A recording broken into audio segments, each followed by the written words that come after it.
This is It Matters, the show that digs beneath the surface of our political landscape, pop culture, and the 2024 election. I'm your host, Michael Starr Hopkins. I'm a born and bred Washingtonian who knows the ins and outs of DC. I've worked with political heavyweights from presidents to governors and members of Congress. I also write for and appear on The Hill, The Daily Beast, MSNBC, and News Nation. Now I'm bringing you prominent politicians and cultural icons, and the unfiltered truth. So buckle up and join me as we navigate this crazy world together and look at the situations that matter the most. This is It Matters. Let's dive in. All right, you guys know him as a comedian, as a correspondent on The Daily Show, and as a co-headliner of America for the Last Time tour. I know him as Wordwood Jr. How you doing, man? How you been, man? I'm good. I wanted to have you on to talk about not just politics, but your unique perspective about it, especially being a son of the South from Alabama. Talk to me about how growing up in Alabama framed how you looked at politics and comedy from the start.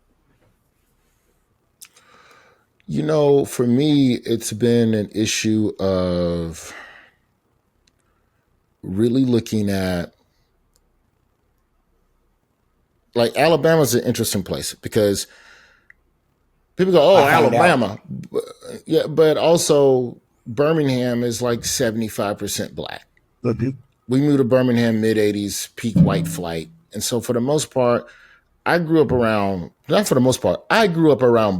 people. I've only known blackity black everything. Only time I saw white folks is when we went to the good mall during Christmas.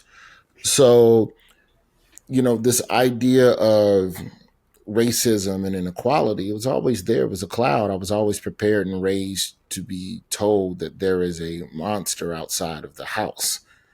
You say it's like the kids in The Quiet Place. When you grow up around the monsters, that's all you ever know. So you move in a way that prepares you for an encounter with them. And it wasn't until I got out of college that you really start seeing these systems in place and really being affected by these systems, you know. So I'd say that Alabama gave me a sense of optimism, though, because I saw a lot of people who were fighting for what was right. Because Birmingham is forever in a fight with the state of Alabama for growth. And so, you know, it was always interesting to be a part of an ecosystem with my father, who was friends with all of the politicians and the movers and shakers and state senators, to see them always fighting. So I've never not seen black people fight. And I think that's always given me a degree of hope about what is possible in this country. Talk to me about your father, because he was a journalist, right? Correct. And, yeah, my dad was a broadcast journalist, radio. Yeah. So growing up kind of at the foot of Montgomery, Birmingham, Selma, with a father who's covering all of this, what's that like? Because I had my own unique experience with Selma when I was trying to get the name of that bridge changed. Yes. I think that, you know, my father has always been someone that's no nonsense. And just for perspective, you know, my dad was one of the co-founders of the National Black Network, which was, you know, at WVON, Black-owned talk radio station in Chicago, legendary to this day.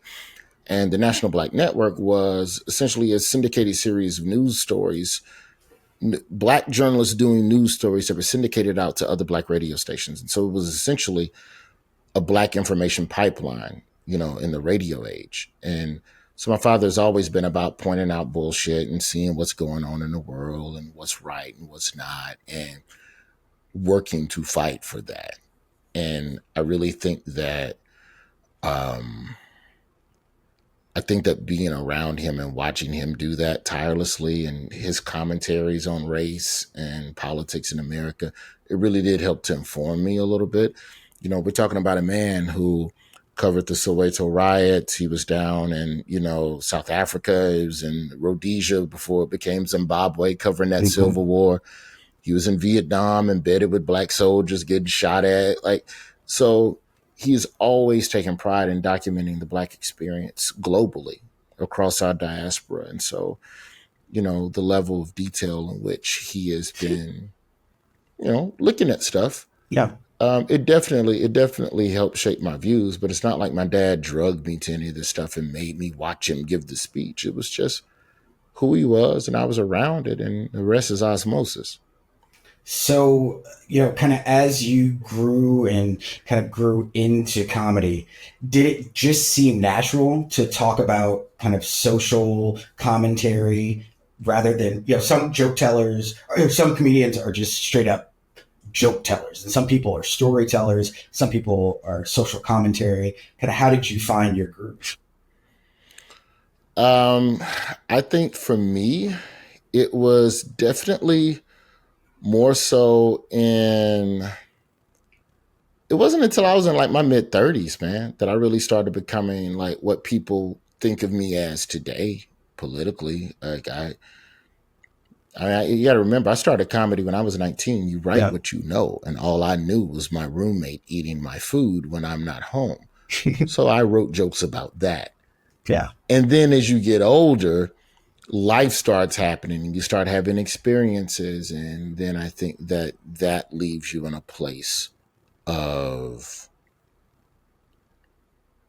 wanting more or like asking questions. I started asking questions. That's what happened. Uh-huh. You started, well, why is it like that? Well, why is the Confederate flag like that? Why can't we just, if we took the money that we were paying off police lawsuits and just used it to pay police more and make the job so well paid that you have to snitch on a dirty cop, then maybe like just starting thinking of weird solutions to problems, stuff like that. So that's kind of where I, started kind of turning the corner was, early 30s. And this is before Daily Show. But once I got Daily Show, that really, really kind of sealed the deal on kind of how I like chose to analyze stuff. So you were at FAMU. What year did you graduate FAMU? I came out of FAMU 2001. It was supposed to be 2000, but listen, I did a victory lap too. It happens to the best of us. It was so much fun. Like that. I almost did 2 victory laps messing around. You did it. You sound like a Morehouse kid now. What was it like going from Birmingham to Tallahassee? Like you got FAMU, but then you also got Florida State right there and the state capital. Ooh, that's a good question. Tallahassee was whiter than Birmingham, but FAMU was as black as anywhere I'd been in Birmingham. Yeah.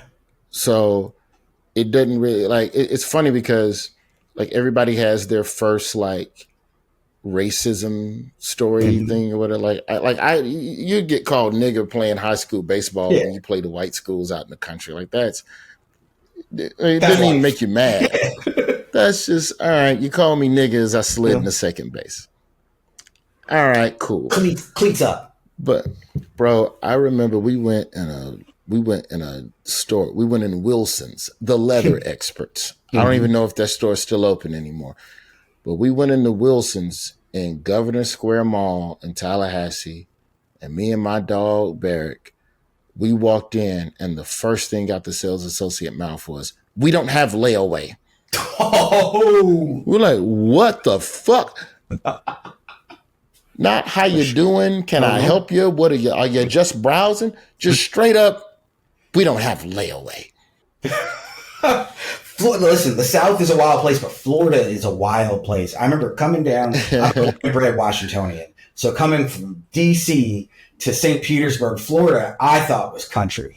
But it wasn't until I started getting on political campaigns and I'd go up to Tallahassee or I'd have to cross the state in the middle of the night. Like that shit is scary. Like Rosewood is real. Like, it's real. Still. Yeah, there's a spot, like I've always told people the Gulf Coast side of Florida is a totally different white person. Yes. Than the Atlantic Ocean side of Florida. Like Tampa I call it the armpit. Tampa on up through the armpit into the panhandle. I think it's US 29. I think that's the state road that runs northbound parallel to the coast. It's some cuts up in there, boy. You don't want to be there at the sundown, boy. And you can preach all that positivity if you want, but I hope you got that thing on you because they going to try you. It is real. I mean, like, you gonna get tried. There were campaigns where I'd be like, wherever I am at 5 o'clock is where I am. Like, we can go keep driving until 8, 9, 10 o'clock. So, Yeah, I'll time my drive out to make sure that I'm hitting certain stretches at the certain times. And there's just certain places I won't, there's certain places I just won't drive at night, Yeah. I'm just not going to go through here, Like, there's a drive I always make where I'm very nervous, where it's Bloomington, Indiana to Indianapolis. And it's always 4:30. I always play Bloomington on like, late show ends at midnight. My flight is 6 a.m. out of Indianapolis, which means I got to be on the road by 4 in the morning. That's 60 miles of state highway. It's a little interstate now. They done some construction, but in my 25 years of comedy, it's been some interesting scenery. Let's just say that. And I don't do interesting scenery anymore. What's it like being on the road? I mean, you get to see a little bit of everything. How does that inform kind of not just like your worldview, but politics, humor? Do you see kind of things coming before the rest of us?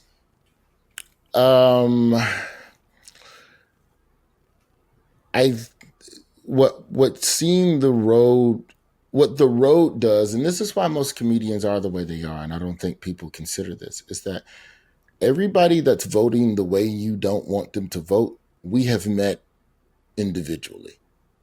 We've seen them, we've shook their hands, we've had beers with them, we've hung out after a show. So I'm not saying we necessarily understand where all of these people are coming from, but there's still a degree of humanity to them, even if we don't agree politically.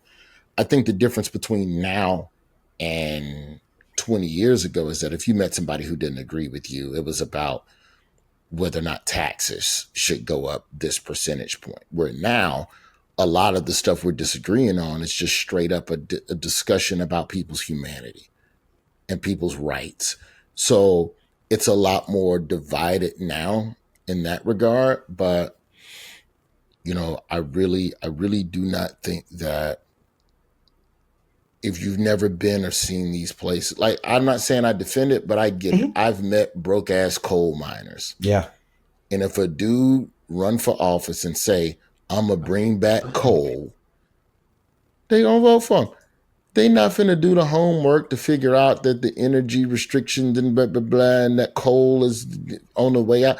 They don't care. If a motherfucker own a Blockbuster Video and Trump said, I'm bringing back Blockbuster Video, and that's the only way you know to make money, how you think you gonna vote, man? So, I mean, I think there's a lot of that happens, and I think that helps to, for sure, influence some of my politics. It's the fact that I've met a lot of red state people, and, I think all individually, we're all much different than the parties that we claim to align to. I wish we didn't have a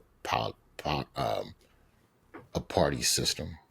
Yeah, I mean, when I talk to a lot of Republicans who, like, I disagree with on, policies or whatever, but I think they love the country. I know I love the country, but we support such fundamentally different visions. It makes me wonder, do Republicans voters now love Trump or just hate Democrats? It's become so, it's like Pistons, Lakers, like Pistons, Bulls. Different. I think it's just you're talking about two different type of Republicans, I think, but there's also, a lot of liberals who are just very much never Trump, Biden's better. Like, okay, fine. But then that merges into how dare you criticize Biden. And that is not, I don't agree with that. I think that the idea that criticizing the president could potentially get us a worse president. Okay. Okay. But I don't know if that necessarily means we can never hold him accountable, or do we do that second term? Maybe second term is where that happens. But that's what we said about Obama, isn't it? Isn't it? If everybody waits Obama's first term, we just gotta we got to just stick with it because in the second term, he'll do the things he couldn't. Yeah, and then a lot of the stuff he wasn't able to deliver on. He did some stuff. I'm not going to say sure, absolutely. Like that's not a criticism of him, but the other thing is that we fall into is a lot of absolutism, and that if you aren't doing all of the things, then you are worthless, and your equity politically is zero. And I don't agree with that either. I just think that there's a lot of people that have chosen teams. Politics is team based now. Social media put you in an information silo as well. So I just think a lot of those things all play a factor. Do you think that's intentional? There's a couple of corporations that control kind of how you get access to media. Do you think there is something to be said? I don't want to sound conspiratorial, but keeping people distracted. It's things we've seen in other countries in terms of being able to distract you with this hand while we're doing these things. Yeah, but I also think corporations I think we give corporations way too much credit for like their political agendas. I mean, a corporation would benefit from the tax breaks. If we're just talking social media, I benefit from you thinking a certain way to vote a certain way to get the person in office is going to vote on the issues that benefit my company fiscally. Yeah. So maybe there's something there, but I think most of these companies are just driven by engagement and profitability, and things that invoke emotion are going to supersede, the happy puppy dog picture. Do you hate puppies or love cats versus a post that just goes, I love dogs. I fucking hate cats. In the comments, someone's going to go, I fucking hate cats. Yeah. And then, what about guinea pigs? And I got a ball python, whatever. So, I do think that everybody's like entrenched into their own thing, their own camps now. It's unfortunate. One of my big worries is I keep hearing this narrative about African Americans and showing up to vote, which is that if African Americans don't show up to vote, Democrats are going to lose. That is true to some degree, but also if white Americans show up and overwhelmingly vote for Republicans, Democrats could lose. It feels to me like there's almost a narrative where African Americans could get blamed if Trump is reelected when you look at the actual statistical numbers, we're not as big of the electorate as some would lead you to think. Yeah, but they want to play. Yeah, I mean, if you're asking me, do I feel like black people are like we won't get the credit if we get it right? Yeah, you don't win because of us; you lose because of us. Yeah, I could agree with that. I think that, but that also goes back to what I was just saying about how a lot of these groups are existing in a space of like really digging in on what they believe. Because what they believe, it really truly matters to them. Mm-hmm. And I would argue we got way more single issue voters now than we ever have in any election. So I don't think it's just black people. I think women and abortion is going to be a huge deciding factor in how people vote, down to the last minute. And whether or not you choose to believe Trump, one way or the other. I think that's the thing that we also have to look at with Republican voters. And, I think, also a lot of people just not going to vote. It's going to be a lot of people that just abstain. Israel and Palestine, that's going to be a huge factor on how Jewish people and Muslim people show up to the polls. And I guarantee you, with the emotions attached to that conflict, a lot of them people don't give a fuck about what other issue is on the docket or on his platform. So I just think candidates have to be very cognizant of that. And I think now politics, instead of trying to bring people together and get everybody on board with you, it's just trying to appease the people in the middle who are the marginal groups that will be the tiebreakers in an election that's probably going to be 51-49. And in that instance, when you run those numbers, black people are a large enough voting bloc to take something from 49 to 50 or back down to 49. And that's not enough to just single us out. But I think that's how they try and take it and spin it, because the margins are so thin. But there's no denying that Democrats have taken, I think, black voters for granted. But it doesn't feel like Republicans have taken that opportunity. Like I listen to Trump or I listen to other Republicans and they'll start talking and for the first 10 seconds, I'm like, all right, maybe I'm rolling with you. Maybe I can see where you're going. And then it always ends up with like a welfare queen or some type of racist dog whistle or bullhorn or bullshit that I'm like, up, you lost me. Yeah, I mean, I think that there's a degree of, I mean, to say that Republicans don't or haven't done, I mean, there's a lot of black people that's going to vote for Trump. There's a lot of black people that are already vocally and openly Republican. And, you know, and I'm not talking about just the Tim Scotts. Like, it ranges from Tim Scott all the way down to Sexy Red. So. But is that being an uninformed voter? I mean, Tim Scott is an opportunist. Like that. But actually, let me back up on that for a second then. Because Byron Donald said today that black people were better, black families were stronger under Jim Crow. Obviously a ridiculous statement. But there is an appetite for this kind of buffoonery among Republicans. Like there's the uninformed voter, and then there's this. Yeah, but then you have people who go, I'm voting for Trump because he cut us checks during COVID. And for some voters, that's enough. Single issue. I was broke. That dude gave me money. That's enough. I don't care about anything else. La, la, la, la, la. I don't want to talk about it. So, yeah, uninformed. But even if you are informed and you still vote for Trump, does that mean that you're a lunatic? Like, I wouldn't assume every black voter to be uninformed. I would simply say that many are voting against what I believe is their own interests. But I wouldn't say that every black voter is uninformed, but if it's either you're voting against your self-interest knowingly or unknowingly, like how do you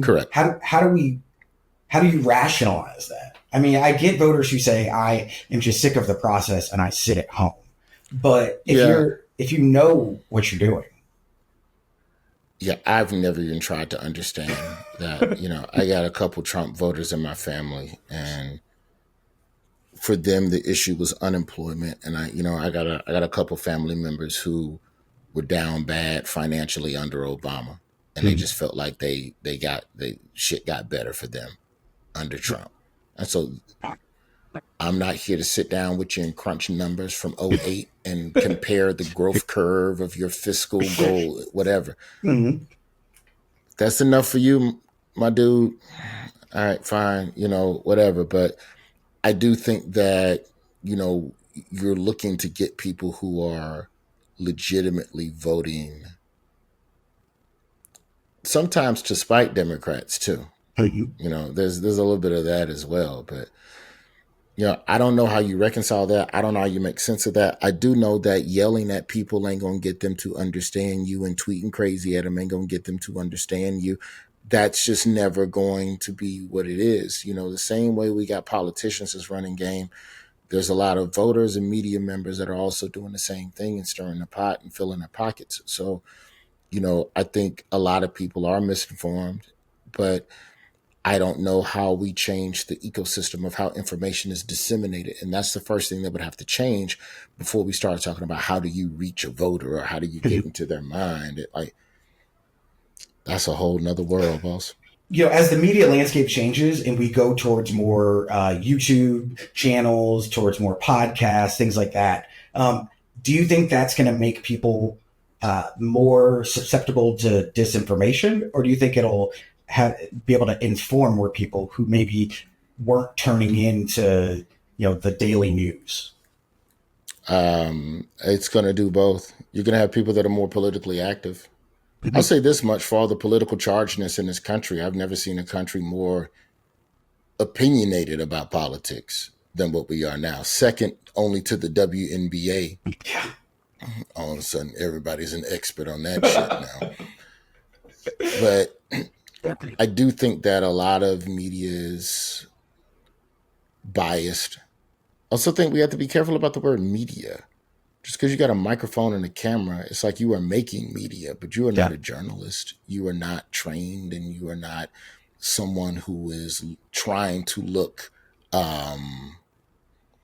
objectively at the information and simply present facts. You know, a lot of this stuff is bootleg pundit spin job type of shit, man. Mm-hmm. And it's not really helping anything. It's not helping any of these conversations move forward in the least. How do you think starting out in radio informed your comedy and informed the way you talk about politics in your comedy? I think starting in radio, it gave me a pipeline to the people. You know, Birmingham is a very opinionated place. And, you know, to have a morning show where, you know, we played rap songs and we did prank calls and we had our comedy, but we also had real moments of levity. We also had very real moments where people call in with their problems and what they're going through. And what you start noticing, and the thing that I've always noticed about people, and this is also coming from the road doing comedy, is that most people are only concerned about themselves and their community and what is immediately around them and how that can get better. You start talking to people about what's happening over there and what's happening over there and what's happening over there. They want to feel something for it, but also I'm dealing with something right here. So I can't ignore this in exchange for trying to fix that, because fixing that is going to help all of us. Cool. But it's hard for people to get on board with that when I'm hungry today, dog. I'm starving today. I'm broke right now. And this candidate is talking about he going to give me some money and a meal, even though he hasn't explained how he's going to pay for it and how the funding and where it's going to come from and the legit. But at least he's talking about a meal. That ain't said nothing. So I think you start understanding just how individual our experiences are and how less and less of a sense of community we have as a people. And so this idea of a collective consciousness has started to go out of the window. You said you graduated college in 2001. How has politics changed in that time? You know, having 9/11 happen, and then now, you know, you see Donald Trump kind of the polar opposite in some ways of George W. Bush. I think in a lot of ways it's the same. I just think that we're smarter and more vocal. There's still shady entities that are doing things to make money and, you know, running game. You know, George Bush made off like a fat cat, keeping the war going. You know, I think that I was part of the group. I didn't lead the march, so let me show a great deal of humility before I say what I'm about to say. But I was part of the group. We went and marched on the Florida Capitol during the Al Gore Bush 2000 election, the whole dangling Chad thing. The governor's mansion is a 10-minute walk from FAMU's campus. Maybe 15 because it's a hill, and I don't like hills. But, you know, the idea of being vocal and showing care and concern about the community and our democratic process, it's always been there. I just think now the stakes are higher. The methods are a little bit more inventive and guerrilla to some degree. I mean, we weren't like blocking freeways or anything like that, or like, you know, straight up like, you know, what the students have been doing at the college campuses as of late. But, you know, we definitely were vocal. You know, I just think that we live in a time where we can see more people speaking out and doing things. And I think it's helped to make you can't ignore problems no more. Stuff that you thought you could sweep under the rug as a politician, you can't do no more, man. There's a reason why in foreign countries, when there's a serious uprising, the first thing they do is cut the internet. They cut social media. They cut cell phone coverage so that people cannot organize and mobilize. To think about the fact that, like, Ted Cruz, a lot of the big Republican names now were part of that Brooks Brothers group that were storming during the hanging Chads down in South Florida. Is it weird to think about how incestual politics is? I mean, it seems to be like the same people are moving up the ladder, and whether it's Democrats, whether it's Republicans, it's this homogenous kind of, almost, it feels like a lot of the same people and the same voices are moving up, and we need more young kind of outside voices.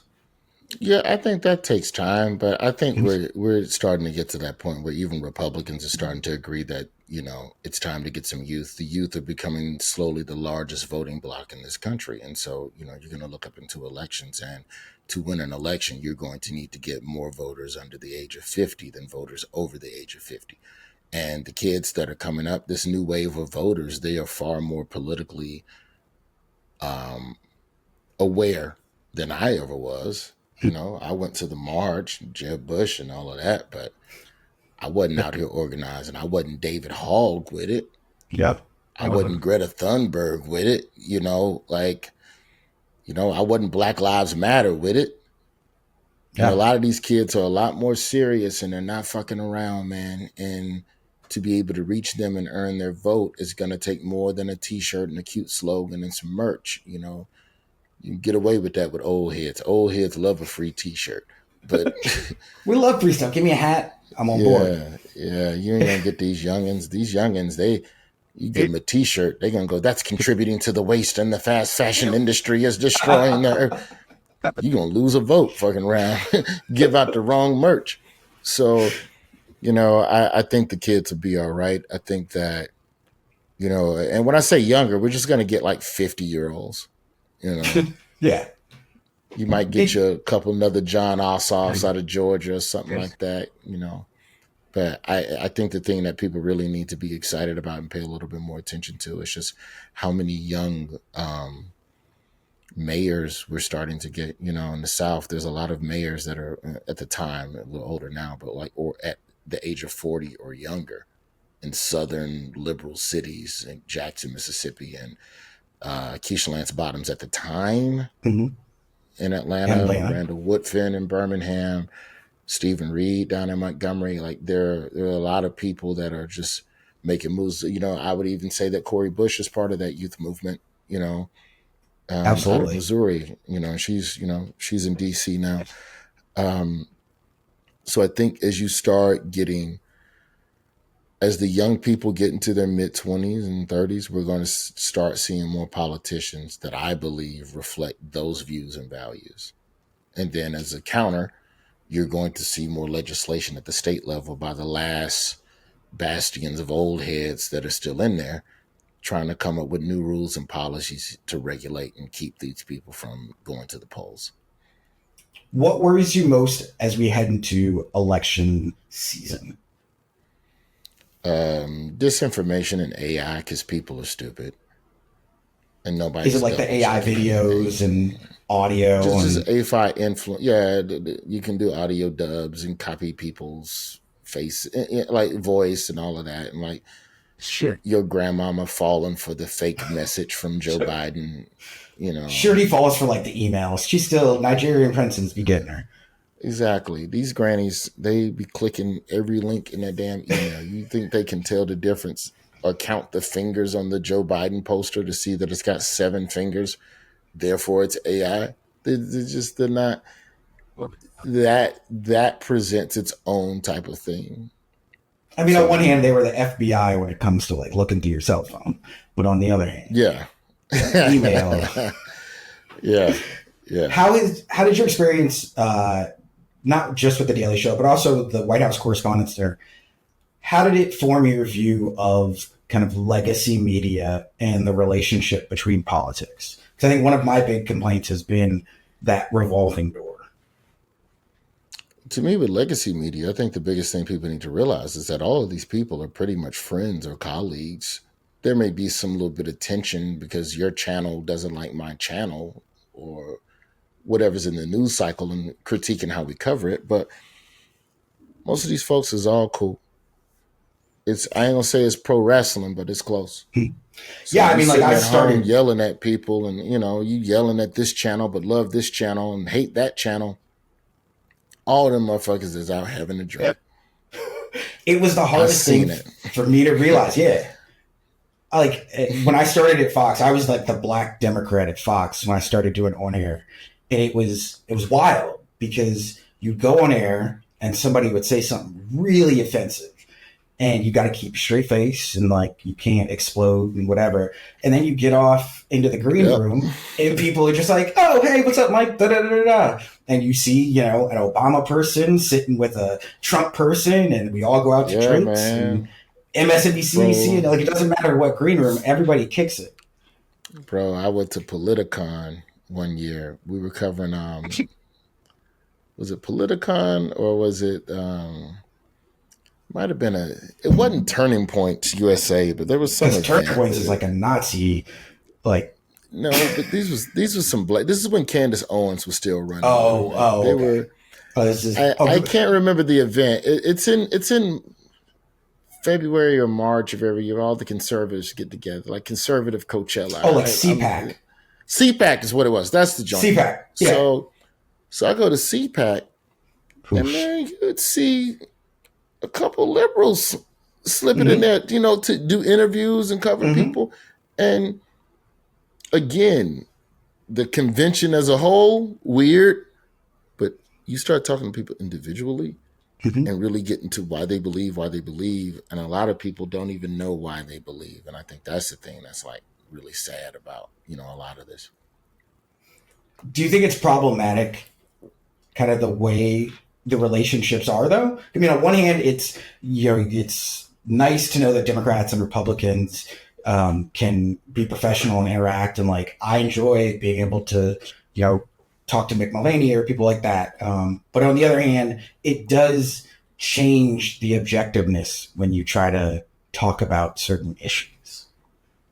Yeah, absolutely. But if you're asking how to change that, the first thing you need is media that is hell-bent on informing the people and not making money. And change that.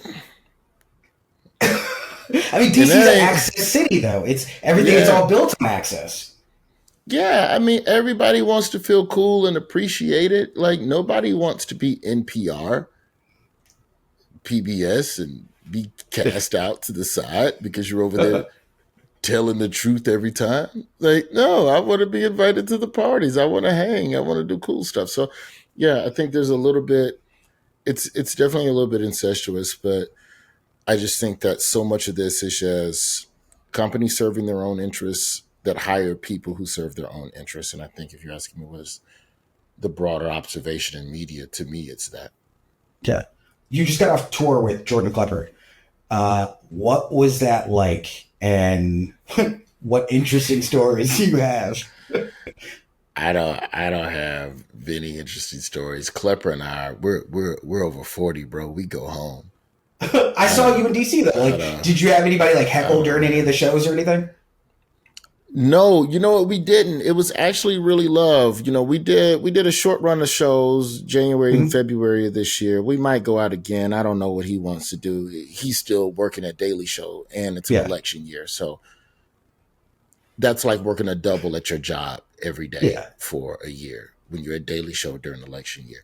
But no, we just traveled the country and just, you know, talked a lot of shit with people. You know, we told stories, and then we allowed, you know, a little bit of Q&A to happen. And I think the thing that was interesting during the Q&As was that how much people were emoting and feeling. And you could tell when you were talking to somebody. We never asked anybody their party affiliations when they came to the mic. But you could tell how some people felt and thought about certain things. And it was interesting to hear how the audience would react to those people, not to us, but to those people. So it was almost like, in a way, a little bit of a town hall where people themselves could get heckled.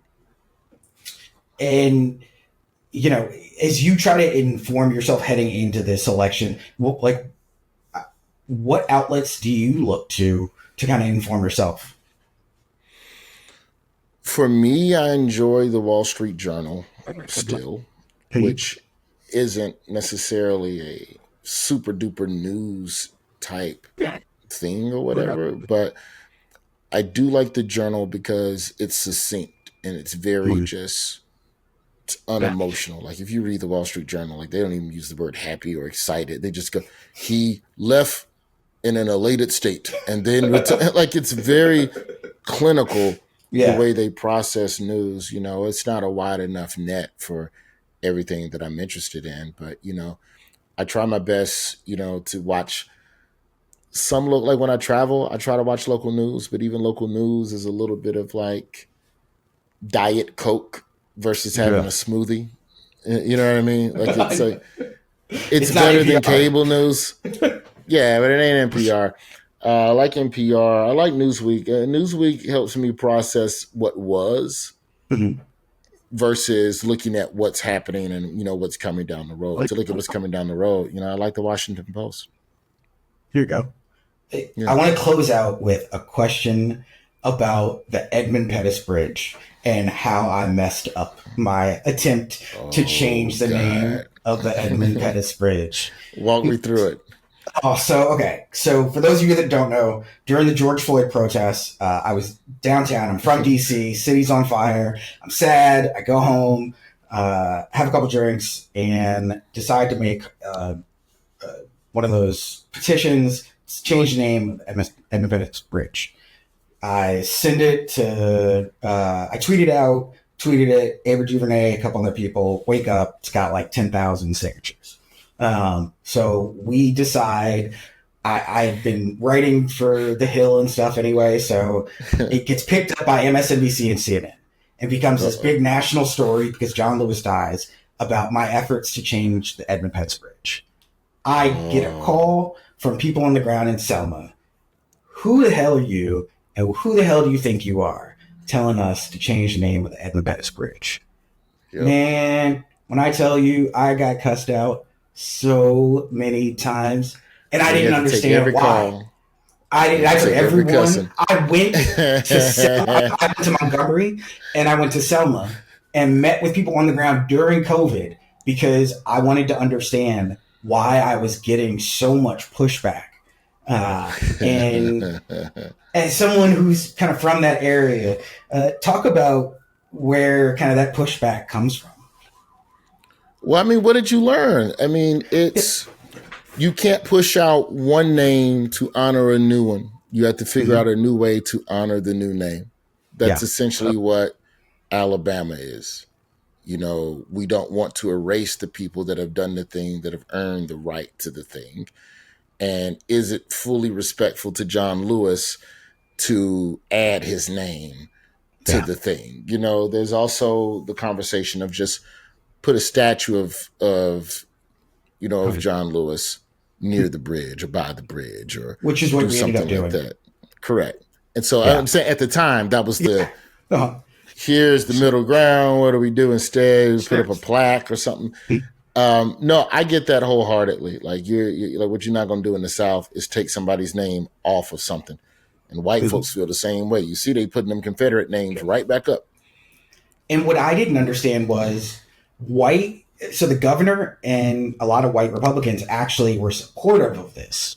And so I was like, I don't understand. White Republicans are supportive of taking the name down. Why aren't you guys? And one of the first things I was humbled with was even well-intentioned things can come off arrogant when you are an outsider coming to a community telling them that they need to change something that is part of their history, that people who are still alive marched across it, bled on. Yeah. Like it was so humbling to hear them really call me to the carpet and be like, yo, like, who are you? Let's fight. That's Alabama, baby. That's Alabama. And it felt like that to me felt like the bigger story of the Democratic Party coming into a lot of communities across the country, coming in and telling them how things need to change, how they need to change their communities without spending time there first. Yeah, you always have to contact the locals. I mean, even in Birmingham, where I'm from, they know that I'm trying to do things to help better the city or draw attention to the city, but I have to do that through the people who are on the ground there every day. I'm in New York. So the change has to be ushered in through the people who are going to be there to see it and maintain it after you're gone. Okay. What's your wish for the country, not just in this election, but like in the next couple of years, whether Biden wins, Trump wins? There are those that say this is the end of the country if Trump wins. There are those that say Biden wins, it's the end of the country. Well, the country isn't going to end. But the country's not going to end. It's America's democracy. We just got we might have bad management every now and then, but I think in the end of the day, for as long as people continue to vote, there's going to be ways out of these things, but might be a while. Might be a while, man. I appreciate you for having me, man. Hey, thank you so much, man. I really appreciate you taking the time to do this. Absolutely. Thanks for being with me today. Share this episode with others, like and review it, and please keep learning all you can so that you can make an informed voting decision this year. Come back next week for more Truth in Politics. I'm Michael Starr Hopkins, and this is It Matters.